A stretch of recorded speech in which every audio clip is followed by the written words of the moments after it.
Next, we have specification number 7, and it says, describe the structure of human teeth, limited to enamel, dentine, pulp, nerves and cement, and understand the teeth are embedded in the gum. And this is what the structure of a human tooth looks like.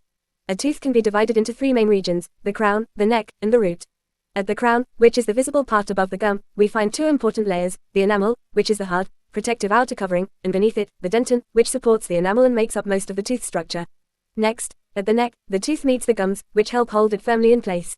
Finally, in the root, which anchors the tooth into the jawbone, we find the pulp, containing soft tissue with blood vessels and nerves that keep the tooth alive and sensitive. Surrounding this is the cementum, which covers the root and helps attach it securely to the bone. And of course, all of this is supported by the bone, which provides a strong foundation for the teeth. So, when we look at the structure of a human tooth, each tooth is made up of several important parts, and each one has a specific role. First, we have the enamel. This is the hard, outer layer that acts like a shield, protecting the tooth from damage and decay. Beneath the enamel lies the dentine, which gives the tooth its shape and provides strength and support.